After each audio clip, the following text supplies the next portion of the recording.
नमो अरिहंताणं नमो सिद्धाणं नमो आयरीयाणं नमो वज्झायाणं नमो लोये सौसाहूणं सिद्धं शुद्धं परमीय जिणिन्दवर्णेमि चन्दमकलङ्कं गुणरयणभूषणुदयं जीवस्य परुवणं वोच्छम्। 1008 श्री मूलनायक आदिनाथ भगवान की जय। 1008 श्री गोमटेश्वर बाहुबली भगवान की जय। द्वासांग जिनवाणी माता की जय। आचार्य श्रेष्ठ आचार्य गुरुवर श्री 108 नेमिचंद्र सिद्धांत चक्रवर्ती महाराज की जय। आचार्य श्रेष्ठ आचार्य गुरुवर श्री 108 विद्यासागर जी महामुनि राज की जय। तीर्थ चक्रवर्ती जगत पूज्य निर्यापक श्रमण मुनि पुंगव श्री 108 सुधा सागर जी महाराज की जय। समस्त मुनि संघ की जय। पूज्यवर आचार्य नेमिचंद्र सिद्धांत चक्रवर्ती महाराज द्वारा रचित श्री गोमटसार जीवकांड जी ग्रंथराज की स्वाध्याय श्रृंखला में हम सभी की जीव समास पर विस्तार से चर्चा चल रही है। उसमें भी स्थान और योनि की अपेक्षा जो जीव समास का वर्णन किया गया उस पर अपनी चर्चा हो चुकी है।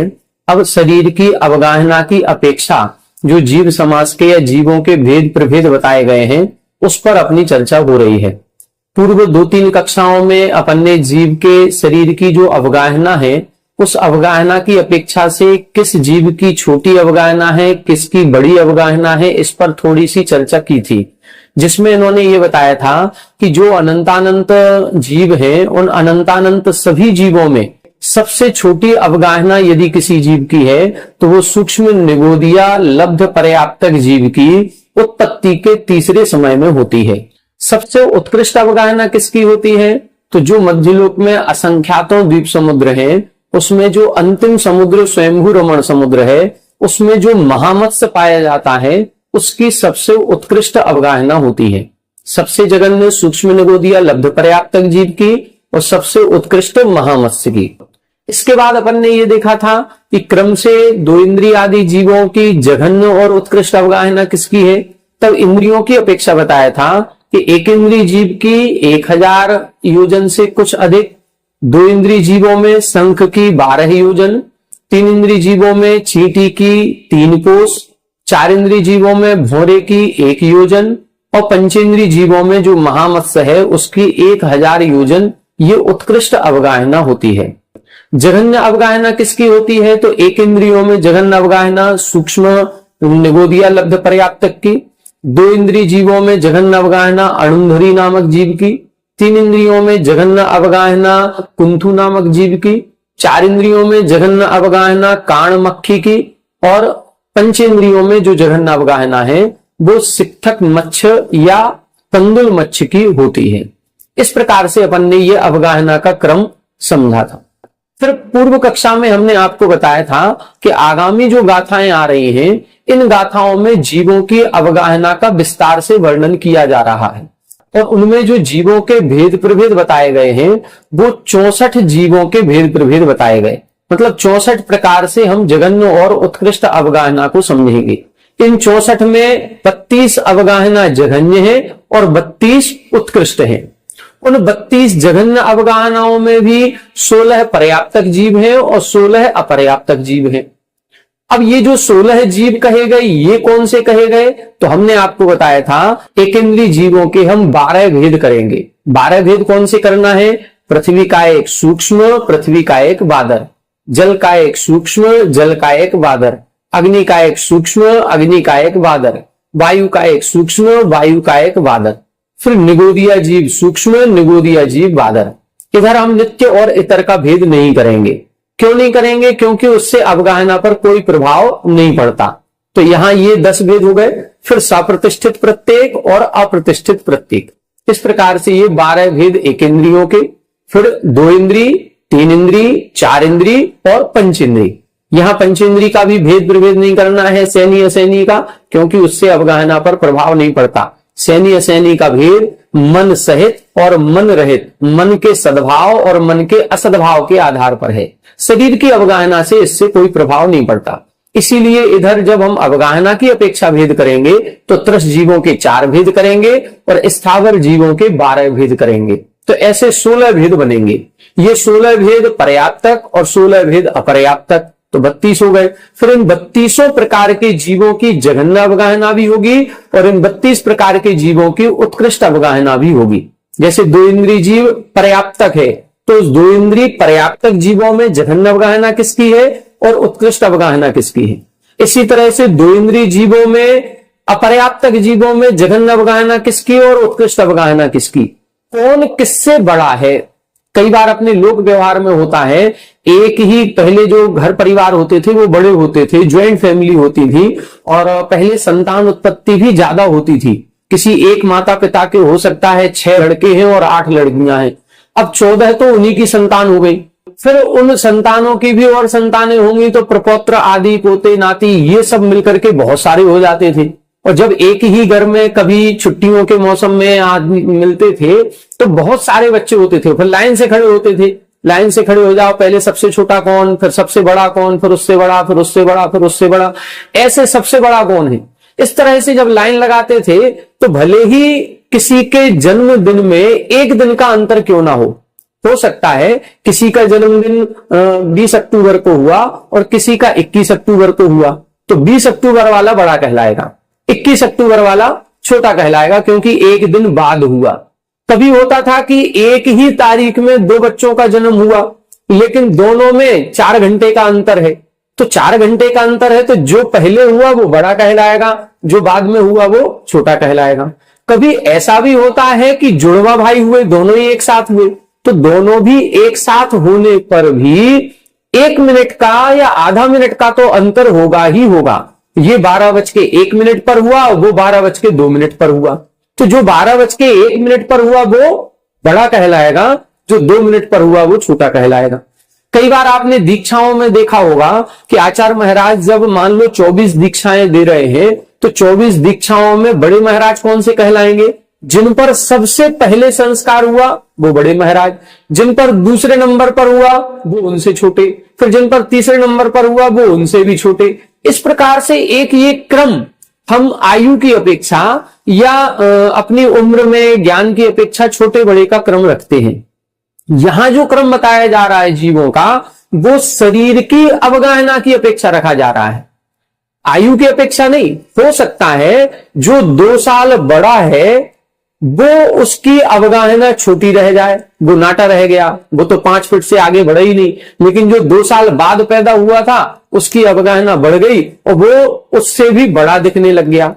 अब आज की कंडीशन में देखें तो हमारी जो शरीर की अवगाहना है, हमसे भी 2-3 इंच बड़ा हमारा बेटा हो गया। अब वो देखने में उसकी अवगाहना बड़ी है, हम जब दोनों एक साथ खड़े होते हैं तो वो बड़ा दिखता है, हम छोटे दिखते हैं। तो यहां पर जो बात की जा रही है ये शरीर की अवगाहना की अपेक्षा की जा रही है। और अब हमको यहां वर्णन जो कर रहे हैं कि ये जो 64 जीव बताए हैं, इन 64 जीवों में सबसे छोटी अवगाहना किसकी है और सबसे बड़ी अवगाहना किसकी है, और बीच में जो 62 जीव आएंगे उनका क्रम किस प्रकार से होगा, वो क्रम यहां पर बतलाया जा रहा है। सबसे छोटी अवगाहना पहले ही बता चुके हैं, सूक्ष्म निगोदिया लब्ध पर्याप्तक जीव की है, और सबसे बड़ी अवगाहना किसकी है, वो महामत्स्य की है। तो पहले नंबर पर सूक्ष्म निगोदिया लब्ध पर्याप्तक जीव है और सबसे आखिरी 64वें नंबर पर कौन सा आएगा, महामत्स्य आएगा, जो पंचेंद्रीय जीव है। अब बीच में जो 62 जीव है, उन 62 जीवों का क्रम कैसे होगा, उसके लिए अगली गाथा लिखी है। इस गाथा को पढ़ते हैं, इसका उच्चारण करते हैं, फिर इसके बाद इसमें जो क्रम बताया है चार्ट बनाने का, वो चार्ट बनाने का प्रयास करेंगे। आइए गाथा को देखें। सुहमृणवाते आभू, सुहमृणवाते आभू, वाते आपुणी पद पदिष्ठिदम् इदरम् वाते आपुनि पदिष्ठिदम् इदरम् वितिचपमादिल्लाणम् वितिचपमादिल्लाणम् एयाराणम् तिसेढीय एयाराणम् तिसेढीय सोहमृणिवाते आभू वाते आपुनि पदिष्ठिदम् इदरम् वितिचपमादिल्लाणम् एयाराणम् तिसेढीय। देखो यहां पर 64 ही प्रकार के जीवों का एक ही गाथा में इन्होंने वर्णन कर दिया। लगभग एक और गाथा आएगी, उन दोनों गाथाओं को मिलाकर के 64 जीवों का कैसे क्रम रखना है, ये क्रम इसमें बताया गया है। बहुत सुंदर तरीके से बताया है। इससे आप ये देखें कि आचार्य महाराज के दिमाग में सारी चीजें हैं कि ये क्रम हमको बताना है, लेकिन कम से कम शब्दों में और किस तरीके से उसका क्रम बताया जाए कि हमको ज्यादा गाथाएं नहीं बनानी पड़े। मात्र 2 गाथाओं में 64 का क्रम बता दिया बड़ी खूबसूरती के साथ। ये अपन को देखना है। देखें, सोहम ऋ वा ते आ भू, ये 5 अलग अलग शब्द हैं। ये पूरा एक शब्द नहीं है, ये 5 अलग अलग है। कैसे लगाना है? सोहम शब्द लिखा है तो सूक्ष्म शब्द ये सभी में लगाएंगे। सोहम यानी सूक्ष्म, ऋ से लेना है निगोद। सबसे पहले कौन आएगा? सूक्ष्म निगोदिया जीव। फिर दूसरे पर क्या लिखा? वा का मतलब है वायु का एक। फिर ते का मतलब है तेज का एक यानी अग्नि का एक। फिर आ से मतलब है अप का मतलब जल का एक। और भू का मतलब है पृथ्वी का एक। ऐसे ये 5 प्रकार के जीवों का एक कॉलम बनाएंगे।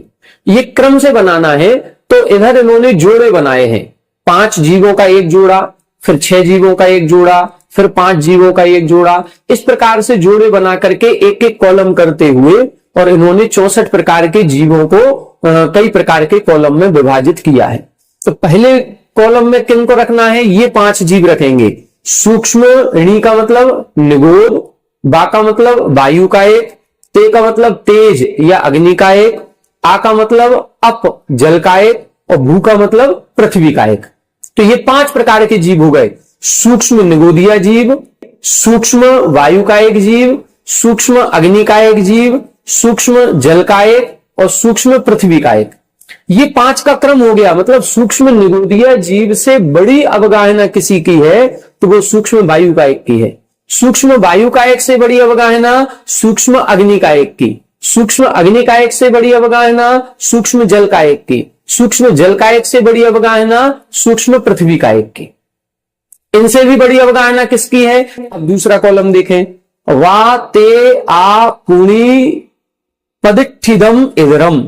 अब देखें वा, अब दूसरा कॉलम बनाएंगे तो दूसरे कॉलम पर पहले नंबर पर क्या रखेंगे? वा का मतलब वायु का एक, ते का मतलब तेज अग्नि का एक, आ से लेना है अप यानी जल का एक, और फिर पू दिया है, पू का मतलब है पृथ्वी का एक, और फिर ऋ का मतलब निगोद। अब ये कौन से लेने हैं? और फिर आगे लिखा पदिष्ठिदम। पदिष्ठिदम यानी प्रतिष्ठित प्रत्येक। जो वनस्पति का एक है उस वनस्पति में प्रत्येक वनस्पति के 2 भेद हैं, प्रतिष्ठित और अप्रतिष्ठित। तो ये लेना है प्रतिष्ठित। ये कौन से हैं? ये बादर लगाने हैं। पहले अपन ने सूक्ष्म लगा लिए, अब इधर बादर लगाना है।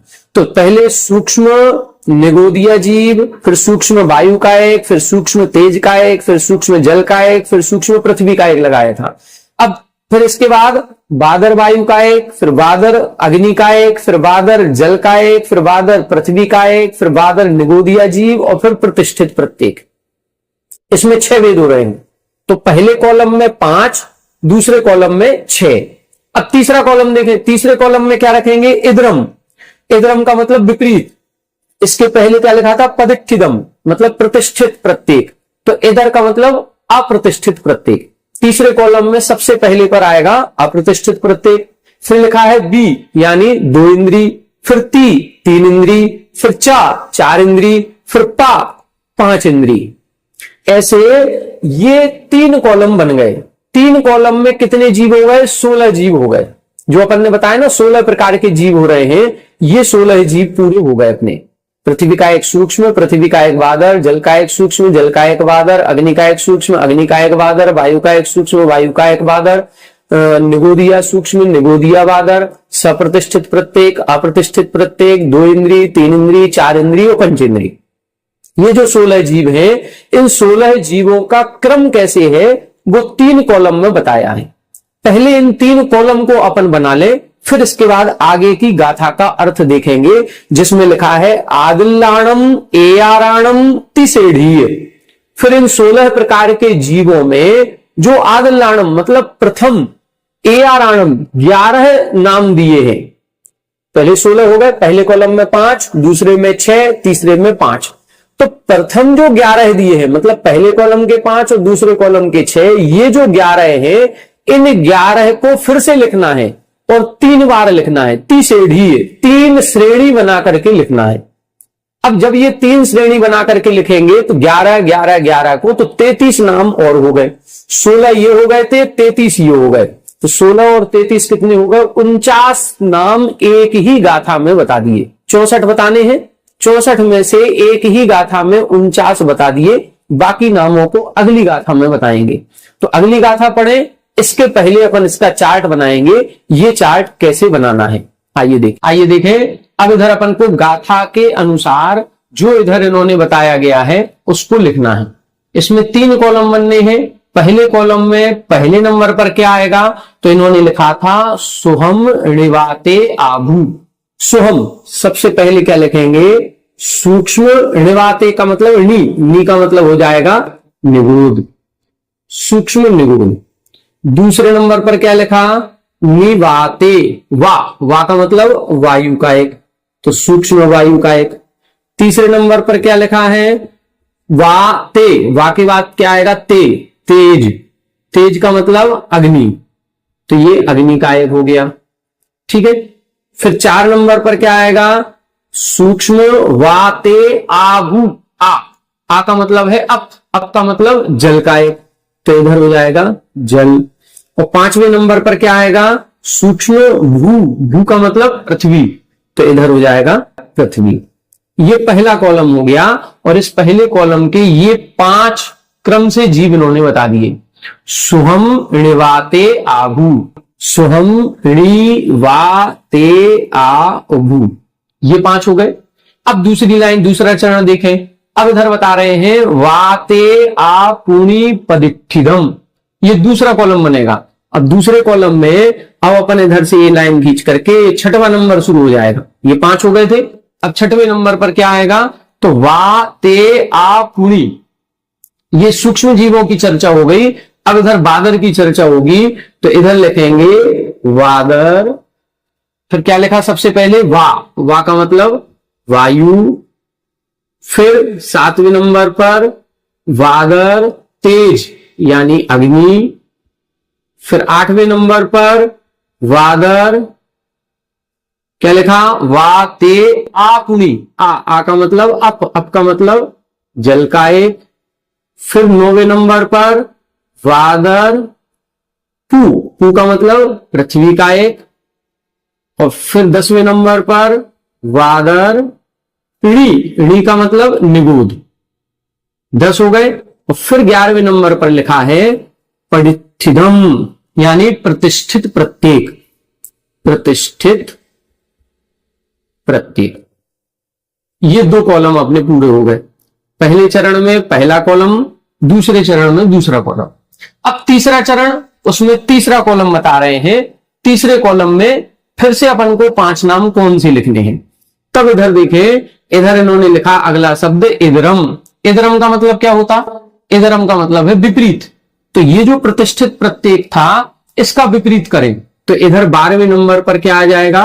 अप्रतिष्ठित प्रत्येक, अप्रतिष्ठित प्रत्येक। 13 नंबर पर क्या आएगा?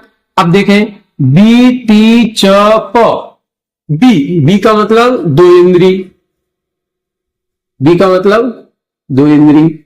14 नंबर पर ती का मतलब 3 इंद्री। फिर 4, 15 नंबर पर चा लिखा है तो 4 इंद्री। और फिर क्या लिखा है? तो 16 नंबर पर पंचेंद्रिय। इस प्रकार से ये 3 कॉलम में 16 प्रकार के जीवों की चर्चा कर दी। ये 16 जीव हो गए।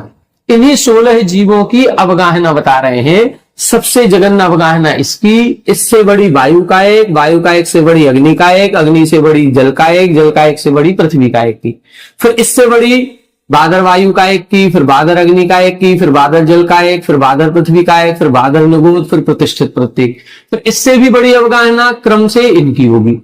ये 16 प्रकार के जीवों की। अब इससे भी बड़ी अवगाहना किसकी होगी? अभी अपन को 16 भेद किए, 64 भेद करने हैं। ये 16 के 3 कॉलम बना लिए। अब 3 कॉलम के बाद जो चौथा कॉलम बनेगा वो कैसे बनेगा? तब इधर इन्होंने लिखा है आदिल्लाणम ए आराणम। प्रारंभ के जो 11 हैं, प्रारंभ के 11 कौन से? 5 ये और 6 ये, मतलब ये 2 कॉलम हो गए। इन 2 कॉलम को फिर से लिखना है तीसरी 3 श्रेणियों में लिखना है। मतलब ये पहला कॉलम, ये दूसरा कॉलम, ये हो गया तीसरा कॉलम। अब चौथे नंबर पर कौन सा आएगा? चौथे नंबर पर जो कॉलम आएगा उसमें ये ही 5 को लिखना है। 5वें नंबर पर कौन सा आएगा? उसमें इन 6 को लिखना है। जब इन 5 और 6 को लिख देंगे तो 5वां 6वां कॉलम बन गया। अब उसकी 3 श्रेणी बनानी है, मतलब उसके नीचे एक और बार उन्हीं 2 को लिखेंगे और उसके नीचे पुनः उन्हीं 2 कॉलम को फिर से लिखेंगे। मतलब ये जो 11 जीव हैं, ये 11 जीव पहली श्रेणी बनेगी, उसमें आएंगे, फिर दूसरी श्रेणी में भी 11, फिर तीसरी श्रेणी में भी 11, मतलब ये 33 जीव वो हो गए। 16 ये और 33 वो, ऐसे 49 जीवों का वर्णन इस गाथा में कर दिया। अब ये देखें, इसमें एक किताब में चार्ट बना हुआ है। इस चार्ट को आप सभी लोग देखें। इसमें ये जो चार्ट बना हुआ है ये इसी प्रकार का चार्ट है। पहला जो कॉलम बना है, इस कॉलम को देखें, अपन ने बना लिया, ये दूसरा बना लिया, ये तीसरा बना लिया।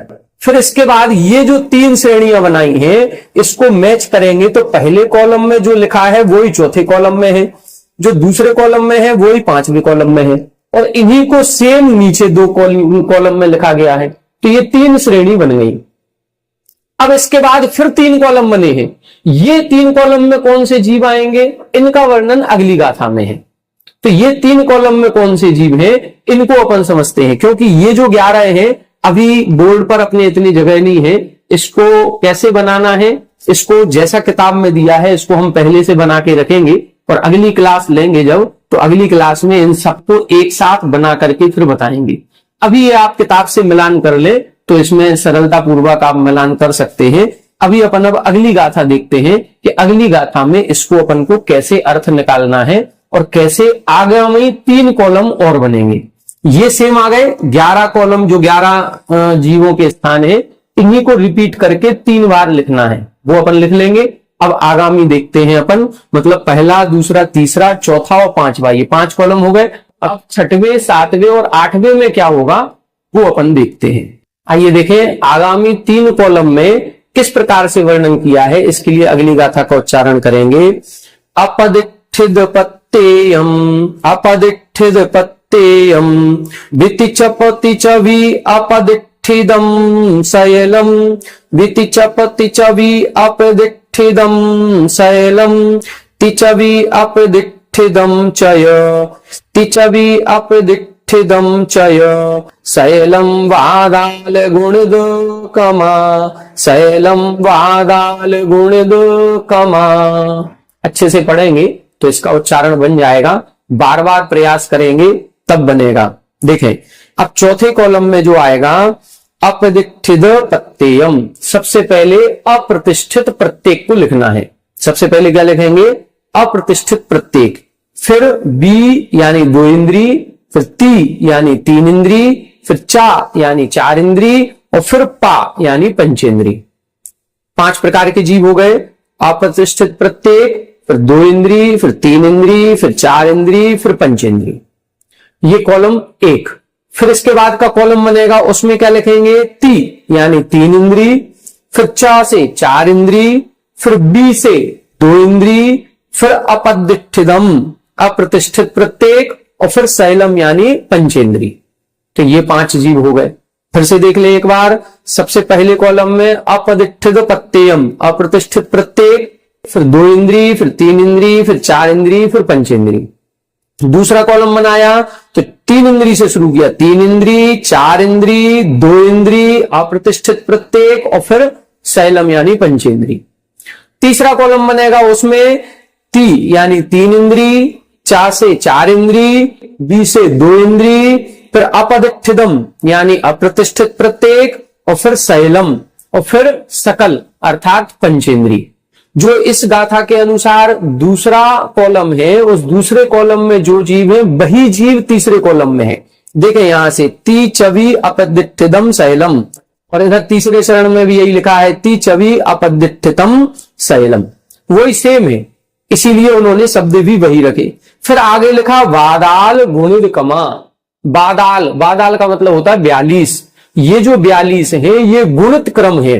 गुणित क्रम कैसे है, मतलब ये गुने गुने करना है, पहले से दूसरा संख्यात गुणा या असंख्यात गुणा, फिर उससे अगला वाला संख्यात या असंख्यात गुणा। कितना गुणा करना है, संख्यात गुणा में कितना करना है, असंख्यात गुणा में क्या गुणकार लेना है, ये आगामी गाथाओं में वर्णन आएगा। आगामी जो गाथाएं हैं उनमें इसी का वर्णन है कि पहले से दूसरा कितना गुणा ज्यादा बड़ा है, ये वर्णन आएगा। अभी तो इन गाथाओं में केवल जीवों के नाम बता रहे हैं कि 64 को किस क्रम से रखना है। तो पहले अपन ने 3 कॉलम देखे पूर्व की गाथा में, फिर उन्होंने कहा 2 कॉलम को रिपीट करना है तो 5 कॉलम हो गए, और फिर 3 कॉलम ये बताए तो 8 कॉलम हो गए। ये 8 कॉलम ऊपर आएंगे, और फिर जो चौथे और 5वें नंबर पर था उसके नीचे 2, और फिर उसके नीचे भी 2, ऐसे बनेंगे। तो कुल 64 जीव हो रहे हैं। 64 प्रकार के जीवों में जो नीचे के जो कॉलम बन रहे हैं, दूसरी श्रेणी और तीसरी श्रेणी वाले, तो दूसरी और तीसरी श्रेणी में जो 22 जीव है उन 22 जीवों को हटा दो। अब कितने बचे, 64 में से 22 गए तो कितने बचे, 42। ये जो लिखा है बादाल गुणित कमा, ये जो 42 है ये गुणित क्रम है, मतलब पहले से यदि दूसरा है तो वो गुणे में है, 2 गुना या 3 गुना या 4 गुना, इस प्रकार से। लेकिन जो नीचे के 22 है वो गुणित क्रम नहीं है, वो अधिक क्रम है। अधिक क्रम का मतलब इससे बड़ा है लेकिन दुगना नहीं है। जैसे 2 से बड़ा 3 है कि नहीं है, 2 से बड़ा 3 है लेकिन वो दुगना नहीं है। 2 से दुगना करोगे तो वो 4 हो जाएगा। तो 2 से बड़ा 3 है, ये 3 कहलाएगा अधिक क्रम और 4 कहलाएगा गुणित क्रम। जो उसके गुणे में आ जाए, जो अपन पहाड़ा पढ़ते हैं 2 दूनी 4, 2 तिया 6, 2 चौके 8, तो ये गुणित क्रम है।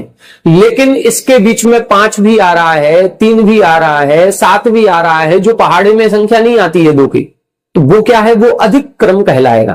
तो यहां पर बता रहे हैं जो ऊपर ऊपर के 42 हैं, ये 42 प्रकार के जीव गुणित क्रम होते हैं, और जो नीचे के 22 हैं वो अधिक क्रम होते हैं।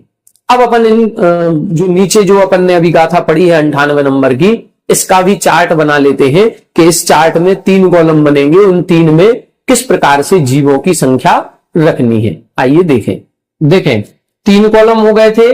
3 कॉलम के बाद फिर अपन को 2 कॉलम 3 श्रेणियों में बनाने हैं, उनकी चर्चा अभी अपन नहीं कर रहे हैं। उसके बाद जो 3 कॉलम और बनने हैं उसकी चर्चा कर रहे हैं। पहले अपन ने जो 3 कॉलम बनाया उसमें 16 नंबर तक पहुंच गए थे। 16 नंबर के बाद फिर 2 कॉलम बनेंगे, वो प्रारंभ के 11 बनेंगे, तो 11 वो, और फिर 11 उसके नीचे 22, और फिर 11 उसके नीचे 33 जीव वो बनेंगे, उनको अभी अपन ने नहीं लिखा। तो 33 वो और 16 जो अपन लिख चुके, कितने हो गए, 49। अब 49 के बाद अब ये 50वां नंबर आएगा, तो पहला कॉलम जो बनेगा ये 50 नंबर वाले का बनेगा। इस 50 नंबर पे क्या लिखना है, अपदिष्ठित प्रत्ययम, इसमें आएगा अप्रतिष्ठित प्रत्येक, अप्रतिष्ठित प्रत्येक। फिर 51 नंबर पर क्या आएगा, फिर लिखा है बी ती च प। अब बस क्रम से लिख लें, बी का मतलब 2 इंद्री, ती का मतलब 4 इंद्री, टी का मतलब 3 इंद्री,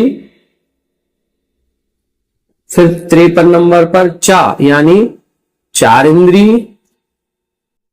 और पा 54 नंबर पर पंचेंद्री। ये बन गया, ये पहला कॉलम बन गया। अब इसके बाद 55 नंबर आएगा। 55 नंबर पर फिर क्या लिखा है, अपन ने देखा बी ती च प, पा तक लिख लिया, अब इसके आगे लिखना है ती च बी। ती, ती का मतलब 3 इंद्री, फिर 56 नंबर पर चा, 4 इंद्री, फिर लिखा है 57 नंबर पर क्या आएगा, ब। देखो ती च बी, तो बी से क्या आएगा, अब आएगा 2 इंद्री। इधर देखो क्रम ऊपर नीचे हो रहा है, 3 इंद्री, 4 इंद्री, फिर 2 इंद्री, और फिर 58 नंबर पर फिर लिखा है पदिष्ठितम, अप्रतिष्ठित, अप्रतिष्ठित। और फिर 59 नंबर पर आएगा शैलम, यानी पंचेंद्री। ये क्रम है अवगाहना का। और फिर इसके बाद अगला कॉलम बनेगा, उसमें अपन 59 के बाद कौन सा आएगा, 60। तो इसमें सेम यही वाले हैं। देखें इधर से ती च वी अपदिष्ठितम शैलम, और नीचे की लाइन में भी लिखा है ती च वी अपदिष्ठितम चय शैलम। तो क्रम से यही लिख ले। 60 नंबर पर ये 3 इंद्री, फिर 61 नंबर पर 4 इंद्री, फिर 62 नंबर पर 2 इंद्री, फिर 63 नंबर पर अप्रतिष्ठित, और फिर 64 नंबर पर पंचेंद्री। इस प्रकार से ये अपने नाम बन जाएंगे। अब इनको अपन को देखना है कि ये 64 नाम अपने हो गए।